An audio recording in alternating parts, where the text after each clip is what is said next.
नमस्कार भी सभी को। ठीक है, कल हमने क्या क्या चीजें पढ़ी थी भी? ठीक है, डिजीज में अपना कितने तक हो गया है? डिजीज में हमने क्या क्या किया? स्टार्टिंग में हमने क्या चीज पढ़ी थी भी? डिजीज में स्टार्टिंग में क्या किया था हमने? डिजीज होती है वो कितने प्रकार से होती है? ठीक है, एक तो ऐसी होगी बीमारी जो क्या है, सीमित रहेगी, एक व्यक्ति को गई उसी तक रहेगी। ठीक है, और कुछ बीमारियां ऐसी होती है जो क्या है, एक दूसरे में क्या आगे फैलती जाती है। ठीक है, तो सबसे पहले हमने जो फैलने वाली जो बीमारियां थी उसके बारे में पढ़ रहे थे ना। ठीक है, और उसमें हमने देखा कि जैसे बैक्टीरिया है, वायरस है, प्रोटोजोआ है, फंगस है, उनसे होने वाली जितनी बीमारियां थी उनका हमने पढ़ लिया। ठीक है, और आज जो हम पढ़ने वाले हैं वो है नॉन इन्फेक्शियस डिजीज। ठीक है, जिनको क्या बोलते हैं हम, असंक्रामक रोग। ठीक है, ये ऐसी बीमारियां होगी जो क्या है, एक व्यक्ति से दूसरे व्यक्ति में नहीं फैलती है भाई। ठीक है, यानी डायरेक्टली कॉन्टेक्ट से नहीं फैलेगी। किस कोई जैसे कैंसर का जैसे पेशेंट है, आप उसके साथ में बैठे हो, उसके साथ में खाना खा रहे हो, तो वो आपके साथ अंदर नहीं फैलेगी वो। ठीक है, वो फैलती है तो या तो क्या होगा कि जैसे कैंसर का कोई पेशेंट था, उसके ट्रीटमेंट के समय जो औजार प्रयोग किए गए और वही औजार किसी दूसरे प्रयोग कर ले तो शायद हो सकता है, उसके भी चांस कम होते हैं। उसमें हम क्या है, प्रोबेबिलिटी दे सकते हैं कि हाँ शायद हो जाए। अदरवाइज ये ऐसी बीमारी है जो क्या है, नॉन इन्फेक्शियस है। ठीक है, असंक्रामक रोग की सूची के अंदर आती है। क्लियर है इतना? ठीक है, तो ये चीजें हमने पढ़ी थी, बैक्टीरिया, वायरस, प्रोटोजोआ और फंगस, यानी कवक से होने वाले रोगों के बारे में हमने पढ़ लिया। ठीक है, और जो उनकी जो ट्रिक वगैरह बनेगी तो वो लास्ट में बता देंगे, कुछ एक की तो बता दी थी ना। बैक्टीरिया की होगी या किसकी हुई थी? वायरस की होगी? बैक्टीरिया की होती है। चलो आगे जो जितने भी है ना उनके सारी ट्रिक के माध्यम से लास्ट वीडियो में करवाएंगे। ठीक है, और अपना आज लगभग जो डिजीज वाला है वो कंप्लीट हो जाएगा चैप्टर। ठीक है, आज अपनी इसकी डिजीज की लास्ट क्लास होगी। ठीक है, इसमें देखते हैं सबसे पहले आपका आता है क्या, कैंसर। ठीक है, तो कैंसर होता है वो कैसे होगा? कैंसर किसे बोल सकते हैं हम? ठीक है, कि कैंसर है ना, सबसे मेजर रूप में जो कैंसर किसे कहेंगे, जिसकी पहचान है वो सबसे पहले की गई थी, तो वो क्या थी कि जैसे अनकंट्रोल डिवीजन ऑफ सेल। ठीक है, कि बहुत सारा कोशिका का क्या हो जाए, विभाजन हो जाए। ठीक है, बहुत सारा कोशिका का क्या हो जाए, विभाजन हो जाए, तब वो चीज क्या कहलाती है अभी, कैंसर कहलाती है। ठीक है, यानी जैसे आपने हाथ देखा है, हाथ के अंदर मान के चलो यहाँ पे अगर हम नॉर्मल कोशिका की बात करें तो हम फॉर एग्जांपल ले सकते हैं, जैसे यहाँ पे 50 कोशिका बननी थी और यहाँ पे 50 का मल्टीप्लाई कर देते हैं 5 से, यानी 250 के लगभग कोशिका बन गई, तो 5 गुना ज्यादा हो गई ना, हो गई। तो मतलब क्या हो गया कि वहां पे डिवीजन हुआ है वो अनकंट्रोल हुआ है, अगर कंट्रोल्ड होता तो 50 ही बनती, अब वो 250 बन गई वहां पे। तो उसका मतलब क्या है कि वहां पे कौन सा रोग हो गया अपना, कैंसर हो गया। ठीक है, और वो फिर धीरे धीरे क्या बढ़ता बढ़ता घाव के अंदर चेंज हो जाता है। ठीक है, पहले वो क्या है एक लिमिट क्षेत्र तक रहता है, फिर वो बाद में क्या है अपने शरीर के और जो भाग है वहां पे क्या है फैल जाता है। ठीक है, और जिससे क्या है रोगी की क्या हो जाती है, मृत्यु हो जाती है। ठीक है, हम जो कैंसर जिसको एक तरीके से लाइलाज बीमारी मानते हैं, कि कोई कैंसर का पेशेंट है, उसको होते ही वो यही समझता है कि हाँ अब तो मौत निश्चित है, जल्दी क्या है उसकी मृत्यु हो जाएगी, यही सोचता है ना। क्यों? क्योंकि क्या है इसका जो ट्रीटमेंट है या अच्छी ट्रीटमेंट है उनकी सुविधा अभी तक आई नहीं है अपने भारत के अंदर, अगर हम बात करते हैं। ठीक है, इतनी अच्छी सुविधा नहीं है। ठीक है, लेकिन धीरे धीरे सुधार हो रहा है। आपको पता है कि जैसे कोई भी रोगी होगा तो मेडिसिन से ज्यादा उसका दिमागी तौर पे भी सही होना बहुत ज्यादा क्या है, अहम भूमिका निभाता है। ठीक है, अगर कोई रोगी है जैसे कैंसर का पेशेंट है, अगर वो नाम सुनते ही कि उसको क्या हो गया, कैंसर हो गया, तो ऑटोमेटिक क्या है, वो स्ट्रेस के अंदर रहने लग जाएगा, भूख वगैरह उसको लगनी कम हो जाएगी, तो वो धीरे धीरे क्या ऑटोमेटिक कमजोर होता जाएगा और कैंसर जो बीमारी है उस पर क्या हो जाएगी, हावी हो जाएगी। ठीक है, और फिर उसकी मृत्यु है वो जल्दी होती है। उसको पता है कि कैंसर है तो हिम्मत हारने से क्या होगा अभी। ठीक है, अगर वो हिम्मत के साथ में क्या है अपने शरीर का जो डाइट प्लान है, ठीक है, उसके अकॉर्डिंग सही अच्छे तरीके से खान पान रखता है, तो उसके ज्यादा जीने के चांस है वो और बढ़ जाते हैं। ठीक है, क्योंकि क्या है कि अच्छी डाइट होगी तो खान पान अच्छा रहेगा ना, तो क्या है अपनी बॉडी की जो एनर्जी जितनी भी कम हो रही थी, ठीक है, क्योंकि आपको पता है कि जैसे कैंसर का कोई भी वायरस है मान के चलो, ठीक है, क्योंकि उनको वायरस है वो भी क्या कैंसर करते हैं, अगर उससे लड़ने की क्षमता अपने बॉडी को रखनी है, इम्यून सिस्टम स्ट्रॉन्ग रखना है अपना, तो क्या करना होगा, अभी अपनी बॉडी की जो डाइट है वो अच्छी रखनी होगी ना, ठीक है। तो जो भारत के अंदर जैसे हम देखते हैं कि ये मानते हैं कि इलाज इतना नहीं है, तब क्या है कि जो पेशेंट है, जो रोगी है, वो घबरा जाता है कि अब उसका इलाज हो नहीं पाएगा, ठीक है। ज्यादा एज हो गई, मान के चलो 50 वर्ष से प्लस हो गया, उसको कैंसर हुई है, तो वो तो ये सोचता है कि तेरे तो जैसे क्या है उम्र हो चुकी थी इतनी। कोई जैसे बच्चा है मान के चलो 20 साल के आसपास किसी को कैंसर हो गया, तो वो सोचता है कि उसको जीने की इच्छा ज्यादा होती है ना, 50 के बाद में जैसे जैसे उम्र बढ़ती जाती है तो अपने जीने की इच्छा क्या हो जाती है, कम हो जाती है। लेकिन स्टार्टिंग एज होगी जो हम टीनेजर बोलते हैं, ठीक है, लगभग 19-20 साल के आसपास, तब क्या होता है कि व्यक्ति एक चरम सीमा पे होता है कि उसको जीने की इच्छा होती है। उस टाइम में अगर उसको कैंसर हो गया तो वो क्या है, उसके बारे में, रोग के बारे में ज्यादा सोचेगा, ठीक है। तो उसके ऊपर क्या है कि जैसे रोग है वो ज्यादा हावी हो जाएगा, और मेडिसिन है वो उस पर क्या है कारगर एक तरीके से साबित नहीं हो पाएगी, ठीक है। वैसे तो रोग कैंसर के पेशेंट है वो कितने लंबे समय तक जीते आ रहे हैं, जैसे युवराज सिंह था अपना खिलाड़ी है ना, क्रिकेटर, उनको ब्रेन ट्यूमर था, जो सबसे मतलब क्या क्रिटिकल माना जाता है, कि उसका इलाज है वो बहुत रेयर ही रेयर केस होता है कि हो पाए, क्योंकि आपको पता है कि ऑपरेशन वगैरह नहीं हो सकता उसका जल्दी से, पागल होने के चांस होते हैं ना ब्रेन का अगर करेंगे तो। फिर भी वो देखो उसको 2011 के आसपास था, और आज देखो 2024 आई हुई है, अभी भी वो जीवित हैं, और अच्छे खासे मतलब क्या है कि जैसे खेल भी रहे हैं, वो सारा काम कर रहे हैं। तो ये नहीं है कि ट्रीटमेंट नहीं हो सकता, ट्रीटमेंट तो है, लेकिन वो क्या है जैसे विदेशों वगैरह में है, अभी तक आएगी टेक्नोलॉजी, धीरे धीरे भारत में भी आ जाएगी, ठीक है। उनके पास में तो अच्छे खासे पैसे हैं, तो वो क्या कर रहे हैं, बाहर से विदेशों से क्या है ट्रीटमेंट ले रहे हैं, ठीक है। और अपने पास से जैसे मिडिल क्लास फैमिली होती है, तो ज़्यादा से ज़्यादा क्या, जयपुर बीकानेर बस यही दिखते हैं, इससे ज़्यादा कहीं जा ही नहीं सकती, या इससे ज़्यादा कोई है ही नहीं, कहीं पे फैसिलिटी भी नहीं है, ठीक है। तो वो चीज़ बहुत ज़्यादा अहम भूमिका निभाती है अभी।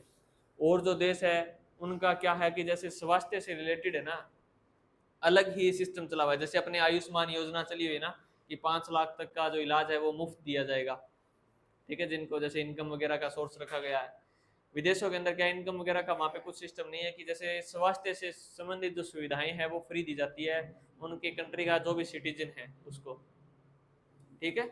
तो वो वहाँ पे क्या है कि जैसे रोग है वो क्या है कि कम मात्रा में फैल रहे हैं, ठीक है। एक पॉपुलेशन का भी होता है, अभी भारत के अंदर पॉपुलेशन ज्यादा है ना, उसके कारण क्या है कि इतनी ज्यादा सुविधाएं देने में असमर्थ हैं हम, ठीक है। कितने के हॉस्पिटल बनाए, हर दिन नए हॉस्पिटल बन रहे हैं, फिर भी क्या है मरीजों के लिए वो कम पड़ रहे हैं, ठीक है। जितनी अच्छी सुविधा मिलेगी तो उतना अच्छा पैसा भी खर्च करना पड़ता है फिर, ठीक है। गवर्नमेंट जॉब वगैरह लग गई, अब जैसे हम कम्पिटेटिव एग्जाम की तैयारी करते हैं, जॉब लगने का फायदा क्या है, यही तो फायदा है कि जो स्वास्थ्य संबंधी जो सुविधाएं हैं, चाहे कितने पैसे लग जाए सारे गवर्नमेंट भरेगी, सरकार भरेगी, ठीक है। कमाने को तो हम प्राइवेट भी कमा सकते हैं जितना हम गवर्नमेंट जॉब में कमाएं, लेकिन वो है ना श्योरिटी नहीं होती, ठीक है। क्योंकि जैसे किसी को रोग हो गया तो प्राइवेट में तो क्या है, जब तक आप काम करोगे तब तक ही पैसा है, ठीक है। कोई रोग हो गया तो आपका काम बंद हो गया, ऑटोमेटिक बंद होते ही कि आपका सारा बिजनेस फेल हो जाएगा। लेकिन सरकारी में क्या है, जितनी आपकी जो पेंशन है वो तो आती रहेगी ना, चाहे आपको कोई भी रोग हो गया वहाँ पे दिखा दो आप सारी चीज़ें। सरकार ये एक तरीके से क्या दे रही है, सुविधा दे रही है, तभी तो ज़्यादातर क्या है जैसे गवर्नमेंट जॉब की ओर क्या है हम एक तरीके से आकर्षित होते हैं, ठीक है। तो देखो इसमें कैंसर है, कैंसर का अध्ययन करना क्या कहलाता है अभी, ऑन्कोलॉजी,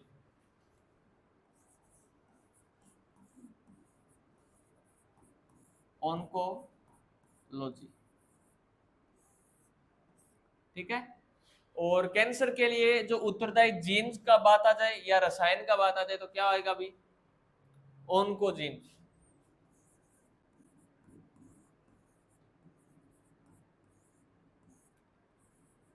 ऑन्कोजीन, ठीक है।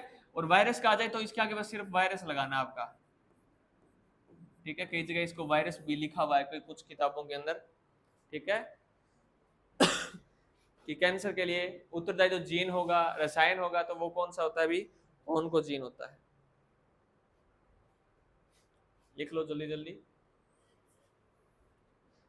ऑन्कोलॉजी, ठीक है। और कैंसर का जो अध्ययन करने वाला जो डॉक्टर होगा उसको क्या बोलते हैं भाई? ऑन्कोलॉजिस्ट। क्या बोला जाता है? ऑन्कोलॉजिस्ट। ठीक है, इसके बारे में डिटेल में पढ़ेंगे हम आगे। अभी इतना लिख लिया क्या? नेक्स्ट आपका कि कैंसर है उसको हम जैसे एक तरीके से देखते हैं कि कुछ कैंसर ऐसे हैं जो क्या है कि मूवेबल है, बॉडी के अंदर एक स्थान से दूसरे स्थान पे जाते हैं, कि एक तरीके से प्रकार मान लेते हैं हम।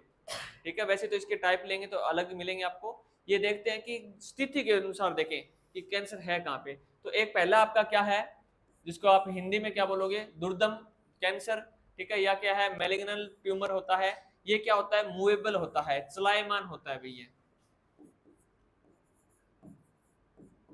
चलायमान। ठीक है, इसका सीधा सा मतलब है कि कैंसर आपको किसी भी एक पार्ट में हुआ और वो क्या है पूरी बॉडी के अंदर फैल जाए। ठीक है, पूरे शरीर में, संपूर्ण शरीर में फैल जाए, तो वो किस प्रकार का कैंसर है भाई? मैलिग्नल ट्यूमर है, मूवेबल है। ठीक है, और ये सबसे खतरनाक होता है भाई। ठीक है, अगर ये किसी को हो गया तो मतलब क्या है कि उसके जो एज है, अगर मान के चलो ये वाला कैंसर है तो मान के चलो अगर वो इसमें 4 साल जी रहा है ना, तो वो इसके अंदर 1 ही साल जिएगा, ज्यादा से ज्यादा। तो मतलब इससे हाफ हो जाती है इसके अंदर। ठीक है, क्योंकि ये मतलब क्या फैलता बहुत जल्दी है, एक स्थान पे नहीं फैलेगा, पूरी बॉडी को कवर अप कर लेगा। ठीक है, इसमें तो क्या होगा? नॉन मूवेबल है, एक स्थान पे है, जहां पे हुआ वहीं पे। ठीक है, इसका तो हम जैसे क्या ऑपरेशन करवा ले, मान के चलो जैसे हाथ में हो गया तो हाथ को क्या कटवा लेंगे, कैंसर खत्म। ठीक है, इसमें क्या हो गया कि जैसे हाथ में हुआ तो ये क्या है धीरे धीरे संपूर्ण शरीर में फैल गया। अब ऑपरेशन करवाएं तो किस किस चीज का करवाएंगे? ठीक है, तो इसलिए ये क्या होगा? बहुत ज्यादा खतरनाक की श्रेणी के अंदर आता है। ये हो गया तो मतलब क्या है कि जल्दी मृत्यु उसकी निश्चित हो जाती है। ठीक है, लिख लिया क्या? इतना जल्दी किया करो, अभी एक दो लिख रहे हैं ना, जल्दी लिखो। नेक्स्ट देखो। ठीक है, टाइप्स ऑफ कैंसर। ठीक है, कि कैंसर के जो प्रकार होंगे वो कौन से होंगे। तो सबसे पहला आपका कौन सा है? कार्निकोमा। इसमें क्या होगा भी? ये होगा एपिथेलियल टिश्यू होगा जो। ठीक है, हमने जो टिश्यू पढ़े थे, टिश्यू के अंदर हमने नहीं पढ़ा था क्या? एपिथेलियल जो टिश्यू, पहला जो टिश्यू पढ़ा था हमने। ठीक है, इसका बार बार प्रयोग होगा। ठीक है, इसका मतलब आ जाए तो सीधा का सीधा यही है कि त्वचा का, त्वचा इसका उदाहरण नहीं होता क्या? एपिडर्मिड हमने पढ़ा था ना।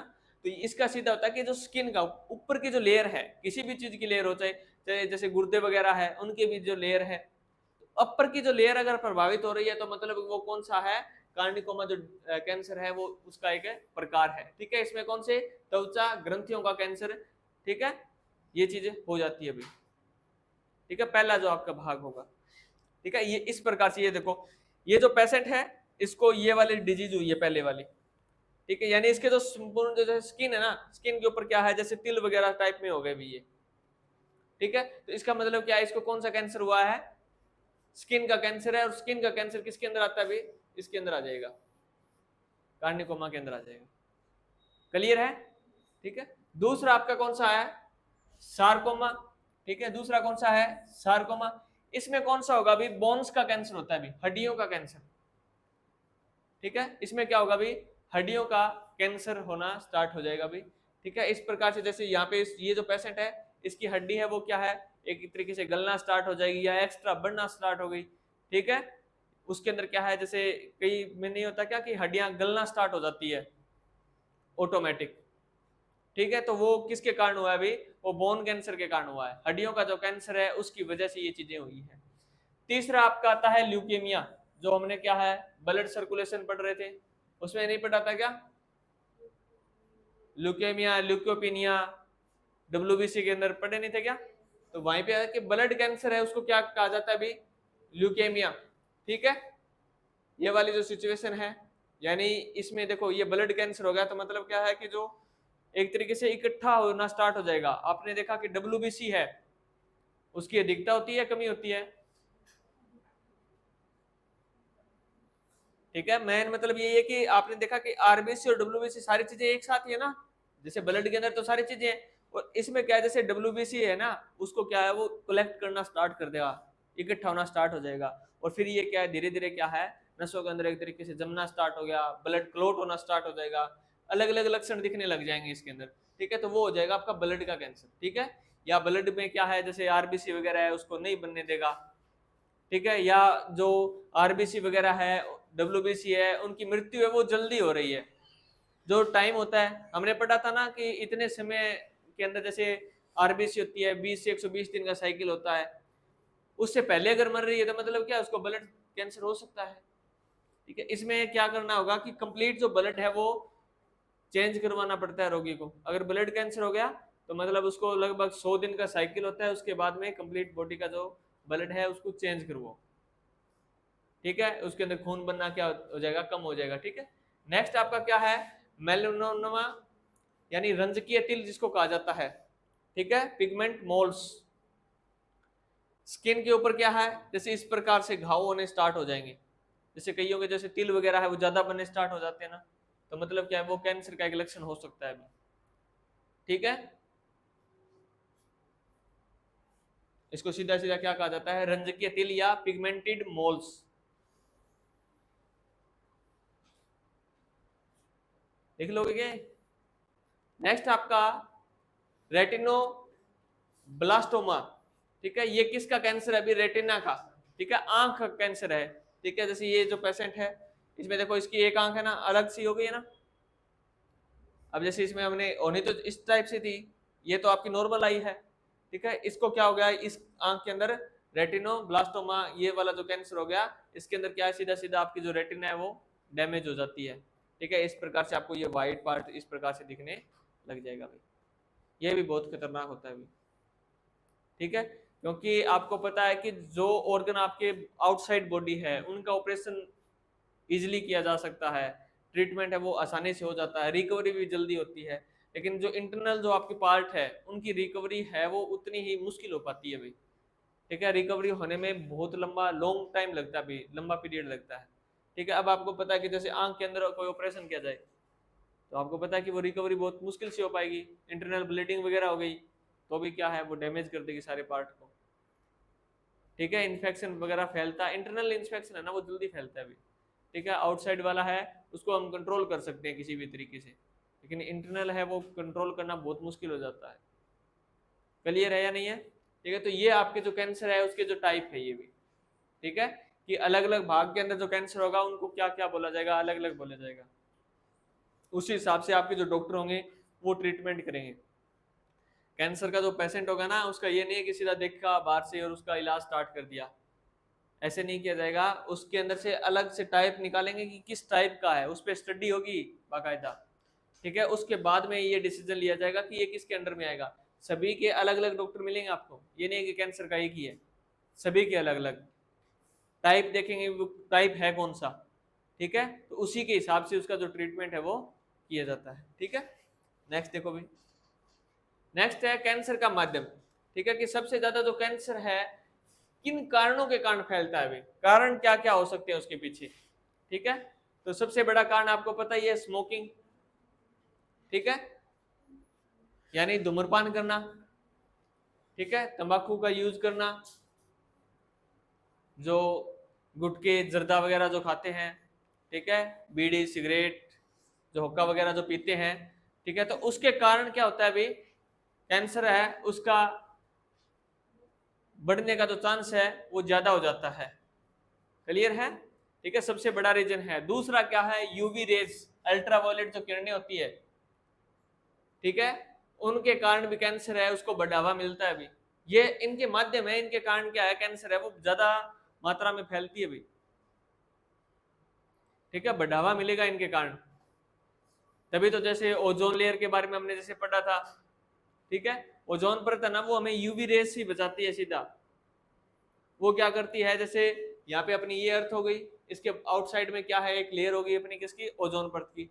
अब सूर्य से आपको पता है कि कौन सी किरणें आएंगी, सारी किरणें आती है ना, अल्ट्रावायलेट अल्फा बीटा सारी गामा सारी किरणें आएगी, ठीक है। उनको रिफ्लेक्ट करने का जो काम करेगी वापिस अंतरिक्ष के अंदर फैलाने का जो काम करेगी वो कौन सी परत करेगी, ओजोन परत करती है ना, ठीक है। तो वो हमें पैराबैंगनी किरणों से बचाएगी और जिससे हम क्या है, कैंसर का खतरा है वो क्या हो जाता है, कम हो जाता है, ठीक है। अभी जैसे आपने देखा था कि ओजोन लेयर के अंदर छिद्र हो गया था, ठीक है, छिद्र का सीधा ही मतलब है कि जैसे ये तो है नहीं कि कोई चादर है उसमें वो फट गई बीच में से, ये नहीं है। कि वहां पे क्या है कि जैसे ये क्या गैस की एक लेयर तो है, वो लेयर क्या है वहां पे कम हो गई, खत्म हो गई एक तरीके से। तो मतलब क्या है, हम यही मान लेते हैं कि ओजोन परत के अंदर क्या छिद्र हो गया, वैसे कोई परत नहीं है, वो गैस ही है। गैस का वहां पे क्या है अभाव हो गया, कम हो गई वहां पे। तो मतलब क्या है, जो किरणें वो इजिली आ रही है अंदर। इसीलिए कैंसर के जो पेशेंट है उनके अंदर कितनी वृद्धि हुई है अभी, बहुत ज्यादा लोग बढ़े हैं। अब जैसे अपर साइड का एरिया देखते हैं, पंजाब साइड का, वहां पे तो जो ट्रेन वगैरह है उसी का नाम कैंसर ट्रेन रख दिया है, एक ट्रेन जाती है बीकानेर की तरफ। ठीक है, तो क्योंकि वहां पे पेशेंट है, इतने ज्यादा पेशेंट है। आप जयपुर बीकानेर की तरफ जो भी ट्रेन वगैरह है जाती है उसमें पेशेंट मिल जाएंगे आपको। ठीक है, जैसे पीबीएम हॉस्पिटल है, एसएमएस हॉस्पिटल है, वहां पे कैंसर के पेशेंट भरे पड़े हैं, इतने मतलब पेशेंट है। वहां पे जाने के पता चलता है कि हर व्यक्ति को लगभग है ना हर तीसरे चौथे व्यक्ति को कैंसर है। ठीक है, क्योंकि एक तो इन्वायरमेंट है। अब मान के चलो जैसे इतना बड़ा ये कमरा है, जरूरी नहीं है सभी को सिगरेट पीना। इतना बड़ा कमरा है, इसके अंदर अगर एक व्यक्ति भी सिगरेट पी रहा है तो मतलब सारे सिगरेट पी रहे हैं। यही तो कारण होता है ना प्रदूषण का। ठीक है, अब जैसे नॉर्मली कह देते हैं हम कि जैसे पुरुष तो है वो तो क्या है, जैसे बीड़ी सिगरेट वगैरह पीते हैं, क्या महिलाएं भी पीती है? नहीं पीती, लेकिन उनको भी कैंसर हो गया। तो उनको कैंसर, ये जरूरी नहीं है कि उनको पीना ही जरूरी है। यूज कोई और कर रहा है लेकिन वो अपने अपने तक भी तो आ रहा है ना वो प्रदूषण। अब आप बस के अंदर सफर कर रहे हो, अगर एक भी वहां पे पी रहा है तो मतलब सभी पी रहे हैं, ये तो होता है ना। ठीक है, तो ये स्मोकिंग वगैरह है, इसके कारण नाखून चबाने से, और जो आपके जितने भी पेंट्स हैं, ठीक है, रंग वगैरह करते हैं, तो इसके अंदर इतने हार्मफुल केमिकल होते हैं जिनके कारण भी हमें कैंसर होने का जो खतरा है वो और बढ़ जाता है भाई। ठीक है, और जो तंबाकू वगैरह होगा तो इसके कारण, इसमें होता क्या है, तंबाकू में होता क्या है अभी, निकोटीन होता है।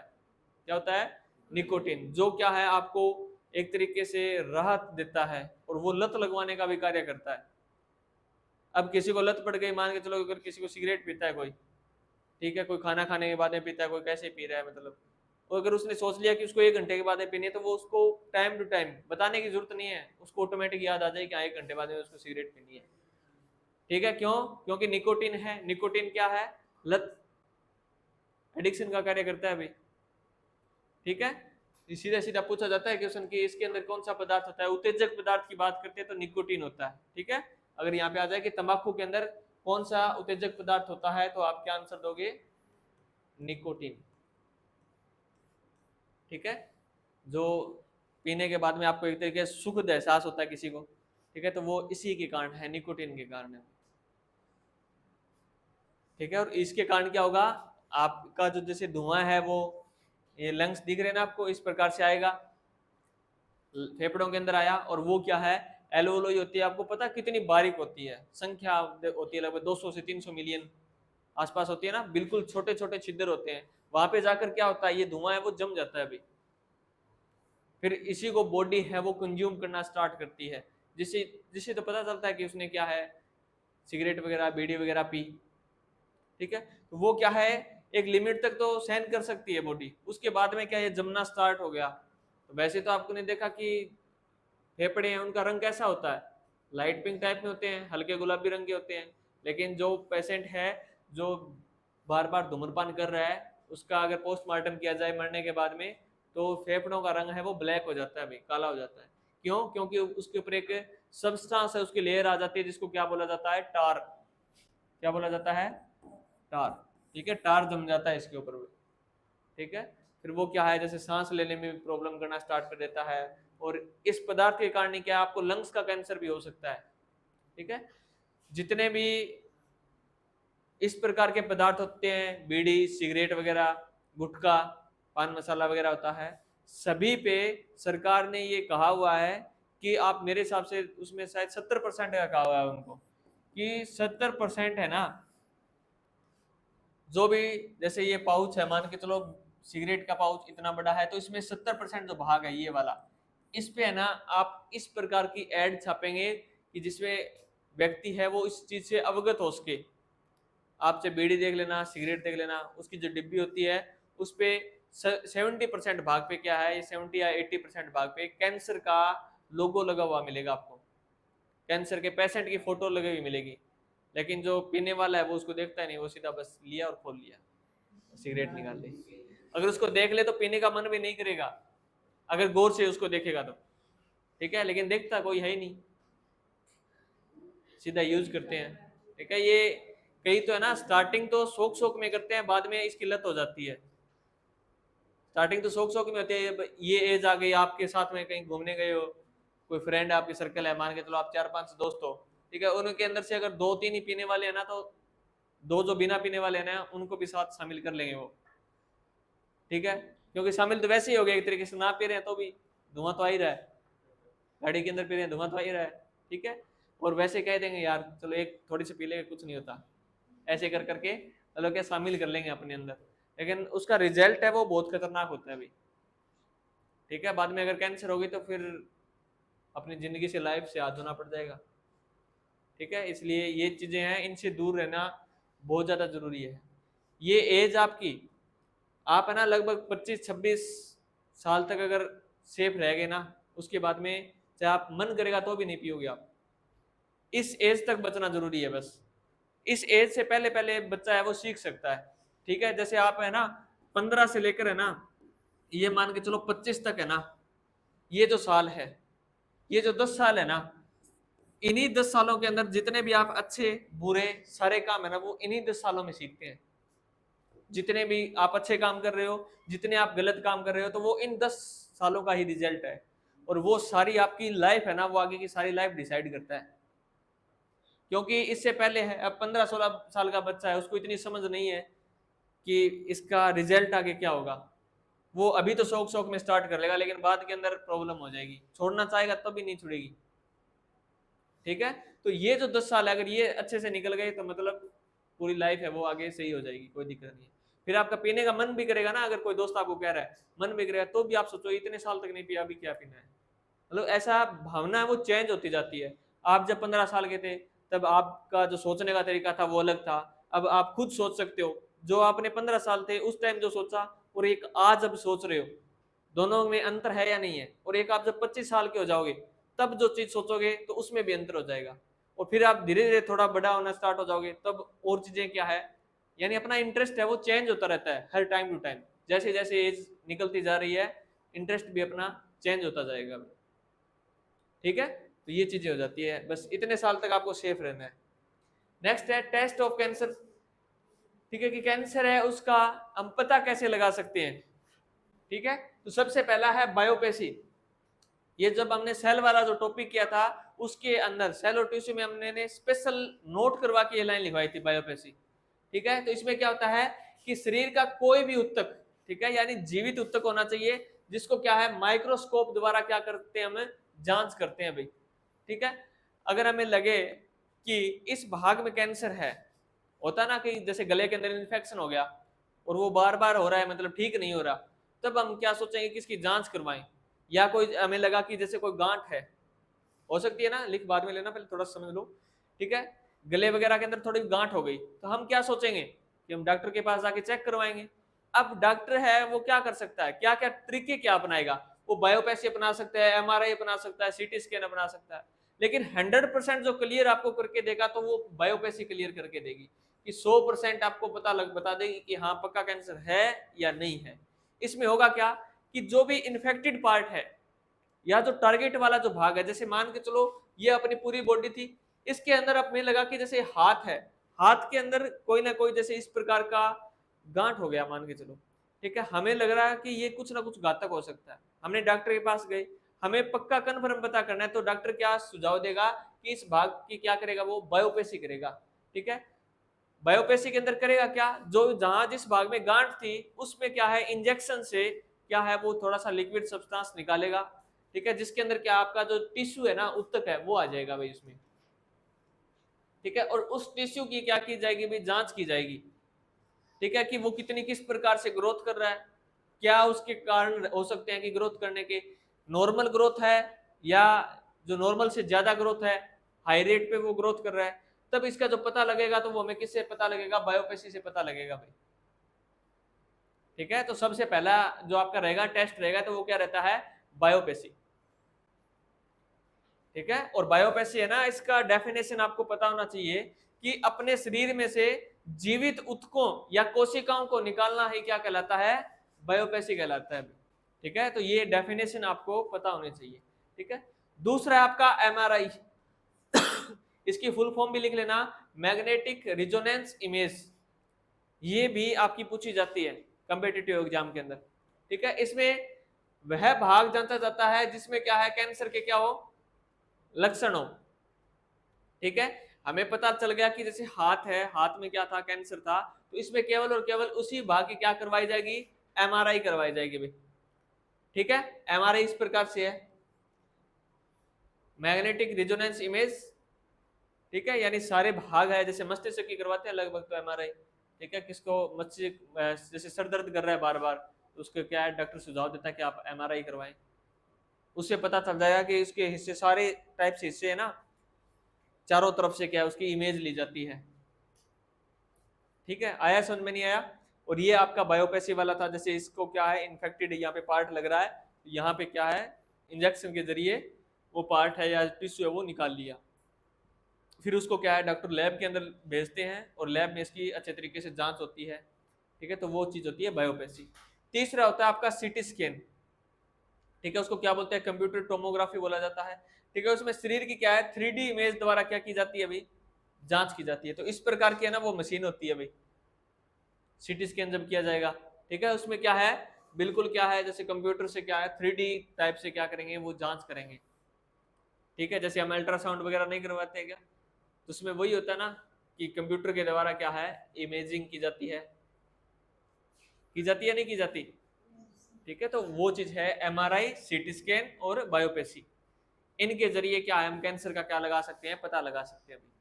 ये क्या रहेंगे, आपके माध्यम रहेंगे जिनसे हमें पता लगाते हैं। ठीक है, नेक्स्ट है कैंसर का उपचार किस प्रकार से किया जाता है। कैंसर का उपचार, ठीक है, तो सबसे पहला है कीमोथेरेपी। कीमोथेरेपी में क्या किया जाएगा भाई, विभिन्न प्रकार के क्या है, कीमो का मतलब केमिकल। ठीक है, क्या क्या प्रयोग किया जाएगा भाई, रसायनों का प्रयोग किया जाएगा, रसायनों के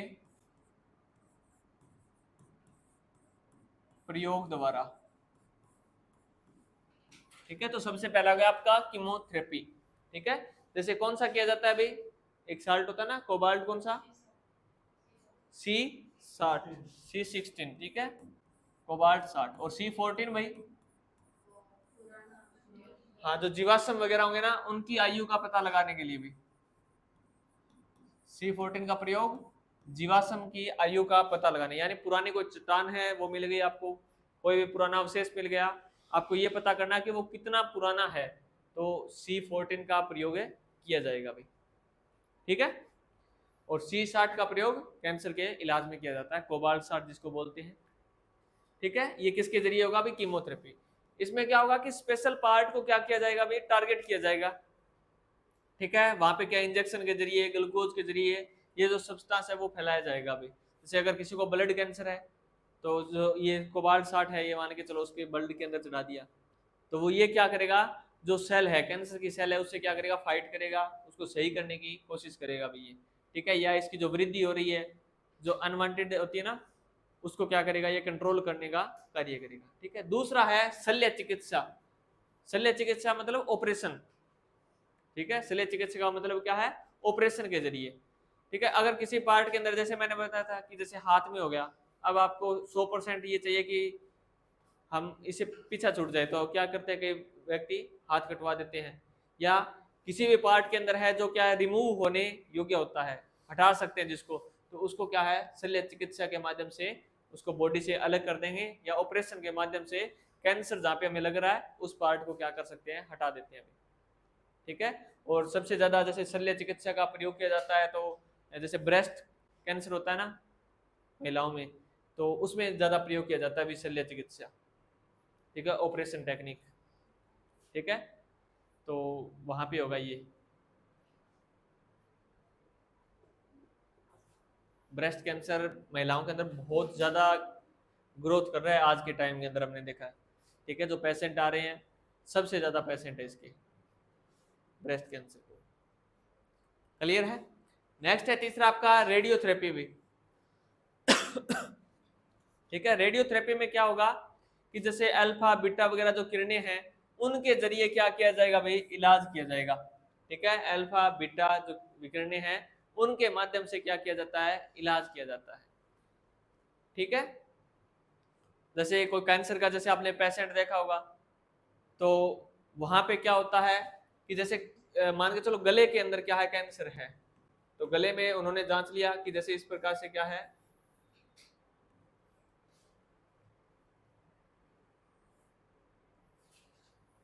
ठीक है, यहाँ पे मान के चलो उसको क्या है, कैंसर है। ठीक है, अब होगा क्या कि इस पार्ट पे ना या तो शल्य चिकित्सा नहीं कर सकते हम, क्योंकि अगर इसको करेंगे तो क्या है, इसको क्या कर देंगे भी, अगर ऑपरेशन करेंगे तो ये क्या है, वापस से ठीक नहीं हो पाएगा, जल्दी से नहीं हो पाता ना। ठीक है, क्योंकि गले का काम है, बिल्कुल बारीकी से है, खाना खाना ही है डेली का, तो ये क्या है, जल्दी से ठीक नहीं हो जाता है, रिकवर नहीं हो पाता। तब होगा क्या कि इसको क्या क्या तरीके अपनाएंगे हम, एक तो कीमोथेरेपी, ब्लड के अंदर क्या कीमो कर देंगे हम। ठीक है, दूसरा क्या है, जैसे रेडियोथेरेपी करेंगे तो इस टारगेट पार्ट पे क्या हमने निशान लगा लिया कि यहाँ पे है एग्जैक्ट, तो यहाँ पे क्या है, जैसे विकिरणों के द्वारा इस पे मतलब क्या है कि जैसे थेरेपी की जाएगी एक तरीके से, जिसको रेडियोथेरेपी बोला जाता है। ठीक है, तो इसका जो कलर है वो अलग ही हो जाएगा, यहाँ की स्किन है वो बिल्कुल डैमेज हो जाएगी एक तरीके से, यानी जो कैंसर की जो कोशिका है उनको किल कर देगी, मार देगी। ठीक है, कैंसर का जो भी पेशेंट होगा ना उसका रंग देखना, अगर कीमोथेरेपी रेडियोथेरेपी करवाई हुई है तो ब्लैक कलर का हो जाएगा, वो कम्प्लीटली काला हो जाता है। ठीक है, और इसके अंदर जो मेडिसिन जो प्रयोग की जाती है वो इतनी ज्यादा गर्म होती है, ये नहीं है कि कैंसर के कारण उसके जैसे बाल झड़ना सुनते हम कि बाल झड़ जाते हैं, वो गंजा हो जाता है। ठीक है, जो भी कैंसर का पेशेंट होगा डॉक्टर उसको पहले ही एडवाइस देते हैं, जब वो इलाज करवाना स्टार्ट करता है तभी डॉक्टर उसको कहेंगे, चाहे वो मेल है चाहे फीमेल है, कि आप क्या करें कि जैसे अपने बाल है वो क्या कटवा लें पहले ही, वरना क्या है बाल खुद ब खुद क्या है झड़ना स्टार्ट हो जाएंगे ना। तो ये चीज इसीलिए डॉक्टर क्या करेगा, पहले ही कह देगा कि आप क्या है, बाल है वो कटवा लें, क्योंकि इसका जो इलाज है, ट्रीटमेंट है, वो क्या होगा, बहुत ज्यादा जैसे एक तरीके से गर्म मानते हैं, अपनी बॉडी है उसको सहन नहीं कर पाती है, तब जो बाल है वो क्या है, उतरने या झड़ना स्टार्ट हो जाएंगे ऑटोमेटिकली। आया समझ में, नहीं आया? ठीक है, ये मत सोचना कि रोग के कारण हो रहा है, रोग के कारण नहीं, जो ट्रीटमेंट उसको दिया जा रहा है ना उसके कारण उसके बाल है वो झड़ते हैं। ठीक है, नेक्स्ट देखो भाई। ठीक है, ये कैंसर वाला तो अपने आगे ना समझ में। ठीक है, अब ये कुछ ऐसे रोग हैं जो क्या है, असंक्रामक रोग की सूची में आते हैं, और यहां से क्वेश्चन आता है एग्जिट। अगर आप प्रीवियस ईयर का देखोगे ना तब आपको पता चल जाएगा, ये क्वेश्चन बार बार आपके एग्जाम के अंदर आए हुए हैं। मोस्ट इंपोर्टेंट क्वेश्चन वाला जो चीजें हैं वो करवाऊंगा मैं अभी 4-5, सारे बच्चे नोट कर लेना। ठीक है, दूसरा क्या आपका इटाई इटाई रोग। ठीक है, ये किसकी अधिकता के कारण होने वाला है अभी, कैडमियम। ठीक है, और कैडमियम का मैंने पहले भी बताया था, क्या पढ़ा था हमने, याद है किसी को, जो गुर्दे हैं, ठीक है, गुर्दे का नष्ट होना या गुर्दे खराब होना, तो ये भी किसके कारण होते हैं अभी, कैडमियम के कारण। ठीक है, तो कैडमियम की अधिकता होगी तो इसके कारण क्या हो जाता है अभी, इटाई इटाई रोग हो जाएगा। इसमें होगा क्या, जोड़ों में दर्द होना, ज्वाइंट्स है ना, जितने भी ज्वाइंट्स होंगे बोन के, उनके अंदर क्या दर्द होना स्टार्ट हो जाएगा। दूसरा क्या है, रीढ़ की हड्डी का मुड़ना। ठीक है, जैसे आप इसको देख रहे हो ना, इसकी रीढ़ की हड्डी है वो क्या है, बैंड हो गई है, एक तरीके से मुड़ गई है, तो वो किसके कारण हुआ है अभी, इटाई इटाई रोग के कारण हुआ है। आया समझ में, नहीं आया? ठीक है, और जैसे क्या है, छोटे बच्चे होते हैं उनके अंदर आप जैसे देख सकते हो कि जो पैर है ना वो क्या है, सही तरीके से शेप नहीं रहेगी, वो क्या है, मुड़ना स्टार्ट हो जाएंगे एक तरीके से। ठीक है, तो वो किसके कारण होता है अभी, कैडमियम जब ज्यादा हुआ, चाहे वो आपके भोजन के अंदर है, पानी के अंदर है। ठीक है, अगर पानी के अंदर है तो सबसे ज्यादा किडनी खराब होगी भी आपकी। ठीक है, आया समझ में, नहीं आया? नेक्स्ट देखो भाई, नेक्स्ट है डर्मिटिस। ठीक है, अब क्या होगा, आपके भोजन के अंदर अगर निकल की अधिकता है अभी, ठीक है, निकल की क्या है, अधिकता होगी, तब ये रोग होगा भाई, डर्मिटिस। ठीक है, इस प्रकार से आपको दिख रहा ना इसके चेहरे पे क्या है, जैसे लाल रंग के क्या हो जाएंगे, चकते या धब्बे होना क्या हो जाएंगे, स्टार्ट हो जाएंगे भाई। ठीक है, और ये होगा क्या है, इसके कारण निकल जब आपके भोजन के अंदर ज्यादा होगा, वो निकल किस कहां कहां पे मिलेगा आपको, जो चॉकलेट का जो ऊपर का कवर नहीं होता है, तो ज्यादा चॉकलेट खाते हैं तो उनको होगा ये चीजें, ठीक है। चॉकलेट के ऊपर जो कवर होगी उसके ऊपर क्या होता है, निकल होता है, ठीक है। तो ज्यादा चॉकलेट वगैरह या अंदर भी है ना, चॉकलेट जब बनाते हैं उसमें भी निकल होता है, तब क्या है, इस रोग का होने का जो खतरा है वो ज्यादा हो जाएगा, यानी स्किन डिजीज हो जाती है ज्यादा। जैसे हम कहते हैं ना कि दुकान वगैरह की चीज नहीं खानी चाहिए, तो वो यही कारण है। उसके अंदर क्या ये चीजें पाई जाएगी और ये अपने शरीर के लिए क्या होती है, बहुत ज्यादा नुकसानदायक होती है। क्लियर है? नेक्स्ट देखो, नेक्स्ट है मिनी माता भाई, ठीक है। तीसरा कौन सा आपका, चौथा मिनी माता। ये किसकी अधिकता के कारण होगा भाई, मरकरी से। मरकरी की अधिकता जब होगी भोजन के अंदर तब ये रोग होता है। और ये सबसे ज्यादा प्रभावित करेगा तो किसको करेगा भाई, तंत्रिका तंत्र, नर्व सिस्टम को प्रभावित करता है। इसके दौरान देखो व्यक्ति है वो हैंडीकैप तो होगा ही होगा, यादाश्त भी उसकी कम होती है, मंद बुद्धि होगा, ठीक है। और उसके हाथ पैर है वो मुड़े हुए होते हैं, सही तरीके से उनका विकास नहीं होता, ठीक है। तो वो क्या है, आपके भोजन में जब मरकरी की क्या हो जाए, अधिकता हो जाए, तब यह रोग होगा। और मरकरी का नाम सुनते और चीजें आपको ध्यान में आनी चाहिए, बताओ क्या। मरकरी कहाँ पे होता है, थर्मामीटर में भी होता है, और ट्यूबलाइट, ठीक है। जब जैसे हम बल्ब का जिक्र करते हैं तो बल्ब में कौन सी गैस भरी होती है भाई, नाइट्रोजन। कौन सी गैस होती है, नाइट्रोजन। अगर हम करें ट्यूबलाइट का जिक्र, ट्यूबलाइट में भाई, ट्यूबलाइट में कौन सी गैस भरी होती है, आर्गन और मरकरी के वेपर, ठीक है। वहां पे सीधा आ जाएगा आर्गन और, ठीक है, मरकरी के वेपर या वाष्प लिखा हुआ मिल सकता है आपको, ठीक है। ये चीजें आपको ध्यान में रखनी है, ठीक है। और बल्ब का जब भी जिक्र हो, कौन सी गैस, नाइट्रोजन। तंतु है वो कौन सी धातु का है, टंगस्टन। और टंगस्टन धातु का जो गलनांक बिंदु होता है वो कितना होता है, 3500 कैलोरी। क्लियर है, कैलोरी नहीं सॉरी, डिग्री सेल्सियस। कैलोरी तो वो वहां पे आ जाएगी, कहां पे, 1 किलो शहद में कितने कैलोरी, 3500 कैलोरी, ठीक है। नेक्स्ट देखो भी, ब्लू बेबी सिंड्रोम।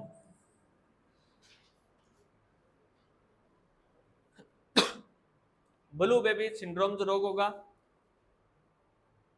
ये क्या होता है अभी, जैसे किसी को निमोनिया हो गया, तब भी हमने पढ़ा था ना, ब्लू बेबी जो रोग होता है कि या तो इसको क्या मिले, ऑक्सीजन कम मिले, भी बच्चे को क्या मिले, ऑक्सीजन कम मिले, यानी किसी को निमोनिया हो गया, ठीक है। तब ऑक्सीजन कम मिलेगी तो बच्चे का रंग कैसा हो जाएगा, नीला पड़ना स्टार्ट हो जाएगा ना, ठीक है। या क्या कर रहा है कोई, जैसे बच्चा है वो नाइट्रोजन ही खाना, जिस खाने में क्या है नाइट्रोजन की मात्रा ज्यादा है वो खाना खा रहा है, तब भी कौन सा रोग हो जाएगा भी आपका, ब्लू बेबी सिंड्रोम रोग होगा, ठीक है। नाइट्रोजन का मतलब जैसे आप कुरकुरे चिप्स वगैरह खा रहे हो तो उसमें कौन सी गैस भरी होती है, नाइट्रोजन, ठीक है। और वो क्या है, जैसे आपने ध्यान नहीं दिया, काफी समय पुराना हो गया और उसका आपने यूज कर लिया, तो गैस वो उसी के अंदर तो समाहित है ना, उसके अंदर कुछ ना कुछ भाग तो मिला हुआ होगा उसका, ठीक है। तो वो खाना खाएंगे तो ब्लू बेबी सिंड्रोम जो रोग होने का खतरा है वो बढ़ जाता है भाई, ठीक है। नेक्स्ट है फिर टीकाकरण प्रतिरक्षण, इम्यूनाइजेशन, ठीक है। कि जो ये रोग होंगे उनके लिए फिर क्या है, इंजेक्शन भी तो लगवाना पड़ेगा ना, टीका लगवाना पड़ता है, ठीक है। तो जो टीकाकरण है उसकी प्रक्रिया की अगर आपसे पूछा जाए कि शुरुआत है वो किसने की थी भी, एडवर्ड जेनर ने, ठीक है। टीकाकरण की जो शुरुआत की है वो किसने की अभी, एडवर्ड जेनर ने। कौन सा टीका बनाया था अभी इन्होंने बताओ, एडवर्ड जेनर ने कौन सा टीका बनाया था, थोड़े दिन पहले तो किया है,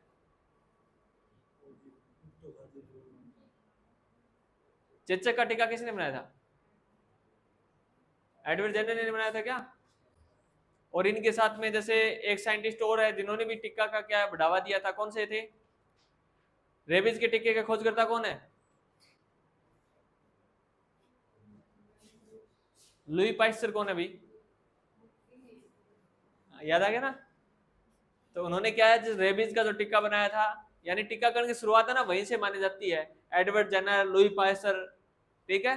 तो इनके समय क्या है, टीकाकरण की क्या हुई थी, शुरुआत हुई थी भाई, ठीक है। आया समझ में, नहीं आया? ठीक है। तो जो टिक्के हैं वो आपके दो टाइप से मिलेंगे भाई, एक तो हो गए जो जीवित टिक्के, एक होते हैं मृत। अब इनमें होता क्या क्या है, ये मैंने आपको एक दो बार पहले भी बताया है कि जो भी मेडिसिन दी जाती है भाई, जिसमें क्या होगा, जैसे वायरस है, ठीक है। अब मान के चलो ये वायरस था इतना बड़ा, इसमें ये तो है ना कि इसका सारा भाग है वो डिजीज करने वाला होगा, कुछ एक भाग है ना, मान के चलो इसका इतना भाग है वो क्या करता है भाई, बीमारी करता है, हमें रोग पहुंचाता है। बाकी का भाग तो इसका सेफ है ना, मान के चलो इसका 80% भाग है वो तो क्या है, जो हमें बीमारी नहीं कर सकता। 20% इसका क्या है, जो हमें क्या करता है अभी, बीमारी करेगा। तो इन टिक्कों में फर्क क्या होगा, जो जीवित टिक्का है उसका मतलब क्या है कि जैसे यही बैक्टीरिया जीवित लेके जाना है हमें, या जो वायरस है जीवित लेके जाना है, तो उसमें क्या है, साइंस की मदद से हम क्या है, टेक्नोलॉजी की मदद से इसका जो ये 20% भाग है इसको क्या कर देंगे, रिमूव कर देंगे, हटा देंगे। तो इसका बाकी बचा हुआ भाग हमारे लिए क्या खतरनाक है, नहीं है ना? खतरनाक है क्या, नहीं खतरनाक है ना?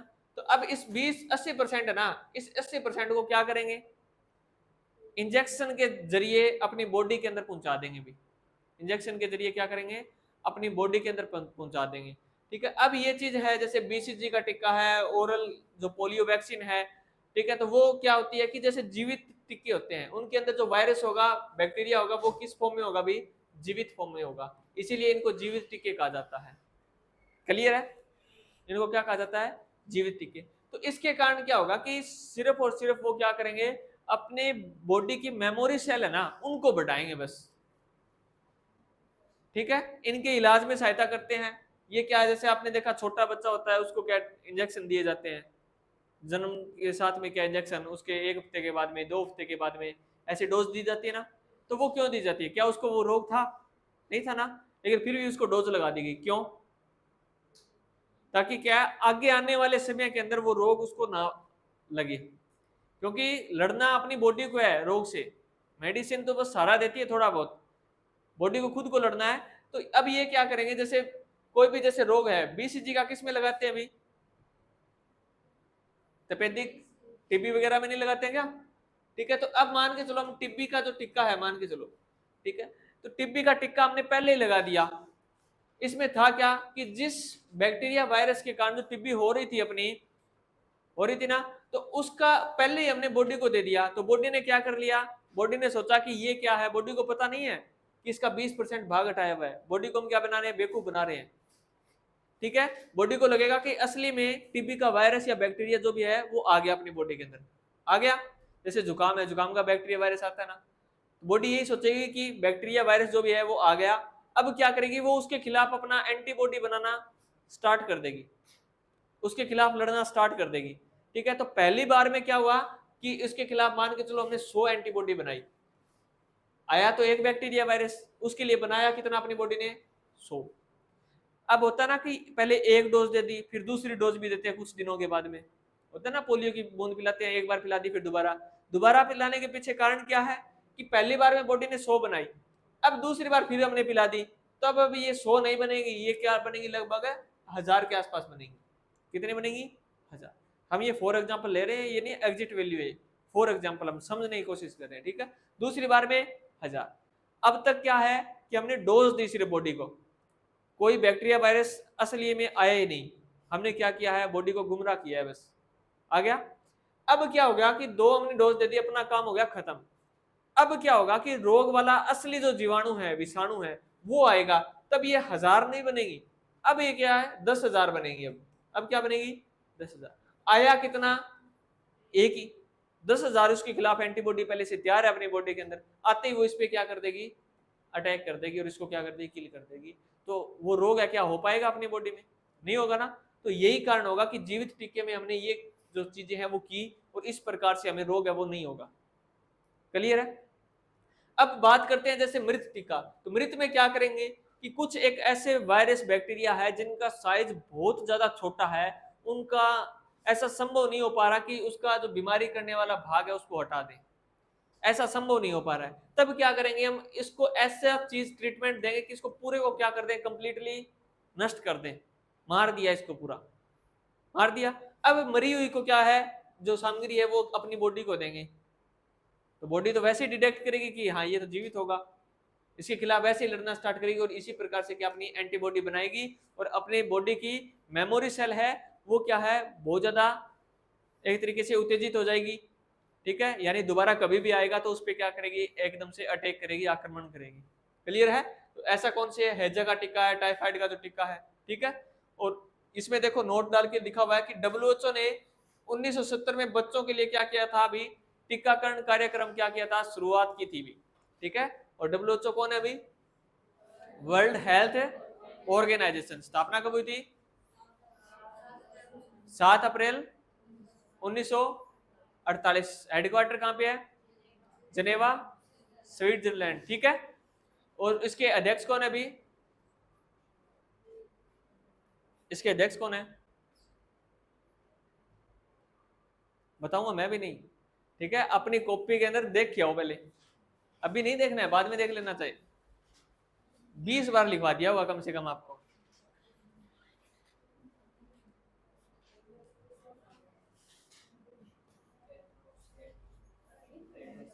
हाँ, ट्रेडोस एडहोम कौन है, ट्रेडोस एडहोम, ठीक है, ये याद कर लिया करो। कोरोना के अंदर बहुत ज्यादा जिक्र हुआ था, यहाँ पे क्वेश्चन आता है डायरेक्टली। जो इंपॉर्टेंट जो संस्था है डब्ल्यूएचओ ना, विश्व की संस्था है, ये नहीं है कि छोटी मोटी संस्था है। जितने भी मेडिसिन वगैरह बनेगी, जितने भी बीमारी आएगी तो इन पे सबसे पहले जो कार्य करेगी या मान्यता देगी ना, तो वो ये देगी। अब हमने जैसे इंजेक्शन बना लिया तो हम अपनी इच्छा से थोड़ी ना लगा सकते हैं, डब्ल्यूएचओ जब तक उसको नहीं कहेगी। डब्ल्यूएचओ निर्देश देगी ना, सारी चीजों के लिए निर्देश जारी करेगी, स्वास्थ्य से संबंधित वो कौन करेगी, डब्ल्यूएचओ, ठीक है। तो सबसे पहले बच्चों के लिए टीकाकरण का जो कार्यक्रम प्रारंभ हुआ कब हुआ, 1970 में भी। क्लियर है? नेक्स्ट देखो भाई, ठीक है, बच्चों के लिए जो टीकाकरण की जो सामग्री है भाई, ठीक है, सारणी है वो कौन सी है भाई, कि आयु अगर हम देखें तो सबसे पहले जो नवजात जो शिशु होगा, ठीक है, तो उसको सबसे पहले वैक्सीन कौन सी लगती है भाई, बीसीजी की। कौन सी लगती है, बीसीजी। और पहली डोज लगेगी उसको पहले जब नवजात होगा।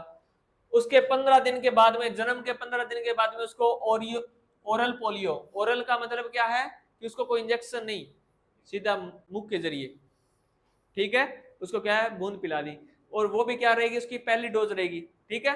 दूसरा आता है छठा हफ्ता जब होगा, जब छठा हफ्ता होगा तब क्या होगा भाई, उसको डीपीटी और पोलियो की डोज दी जाती है, ठीक है, वो भी उसकी पहली डोज होगी भी, ठीक है। तीसरा आगे आता है भी 10वां हफ्ता, उसमें भी डीपीटी और पोलियो। 14वां हफ्ता आएगा तब भी डीपीटी और पोलियो, ठीक है। उसके बाद में 9 से 12 महीने का हो जाएगा तब उसको खसरा का जो टीका लगेगा भाई, ठीक है। उसके बाद में 18 से 24 महीने का हो जाएगा तब उसको डीपीटी और पोलियो की पहली डोज दी जाएगी भाई, ठीक है। अब उसके बाद में 15 महीने से 2 साल का होगा फिर भी उसको क्या है, एमएमआर की डोज दी जाएगी, ठीक है, जो वैक्सीन है। 2 से 3 साल का हो जाएगा तब उसको टीएबी की, टीएबी मतलब टाइफाइड, ठीक है, टाइफाइड के जो 2 टाइप होते हैं, ए और बी, तो वो दी जाती है भाई, ठीक है। 1 महीने के अंतर में दूसरी, यानी एक अब लग गई तो 1 महीने बाद में दूसरी डोज लगेगी। क्लियर है? और उसके बाद में देखो यह है 4 से 6 साल का होगा तब डीटी और पोलियो का दूसरा बूस्टर डोज लगेगा। 10 साल का हो जाएगा तो टीटी एंड टेब, टीटी का मतलब टिटनेस, ठीक है, उसकी भी पहली डोज। और 16 साल का हो जाएगा तब टीटी और टेब की दूसरी डोज लगेगी उसको, ठीक है। और जो टीटी है ना, ये प्रेग्नेंट जो लेडीज होगी उनको भी 2 डोज दी जाती है भाई, ठीक है, टीटी 1 और टीटी 2। ये वाली है ये फर्स्ट 3 मंथ के अंदर, ये वाली नेक्स्ट 3 मंथ के अंदर, ठीक है। दोनों डोज देना अभी अनिवार्य कर दिया गया भाई, ठीक है। तो ये दोनों डोज है वो दी जाती है ताकि क्या है, ऑपरेशन वगैरह के दौरान, ठीक है, बच्चा अगर नॉर्मल डिलीवरी से नहीं हो पाता है, अगर ऑपरेशन किया जाएगा तब टेटनस का टीका पहले से लगा हुआ है तो उसके अंदर संक्रमण फैलने की जो प्रोबेबिलिटी होती है वो क्या हो जाएगी, बिल्कुल लो हो जाएगी, कम हो जाएगी। क्लियर है या नहीं है? ठीक है। टीटी का टीका और क्या काम करता है, जैसे इसको लोकजा भी कहा जाता है, टिटनेस को मैंने बताया था ना, इसको क्या कहा जाता है, लोकजा। जबड़े वगैरह वो क्या है एकदम से बंद हो जाते हैं, उसमें वापिस से ओपन नहीं हो पाते जल्दी से, ठीक है, जैसे जाड़ा जुड़ना वगैरह कहते हैं ना उसको, वो वाला सेम सिस्टम हो जाता है। तो इसीलिए टिटनेस का इंजेक्शन दिया जाता है। या कोई चोट लग जाती है, ठीक है, लोहे वगैरह की, टिटनेस वगैरह हो जाता है ना, उससे बचने के लिए। मिट्टी वगैरह के अंदर हम खेल रहे हैं, कोई चोट लग गई, तब क्या इसका संक्रमण फैलने का खतरा सबसे ज़्यादा होता है, तब भी जो टिटनेस है उसका टीका है वो लगाते हैं भी। क्लियर है? किसी को कोई डाउट? समझ में आ गया? ठीक है, धन्यवाद भी। मिलते हैं एक और नई वीडियो के साथ, तब तक के लिए जय हिंद जय भारत।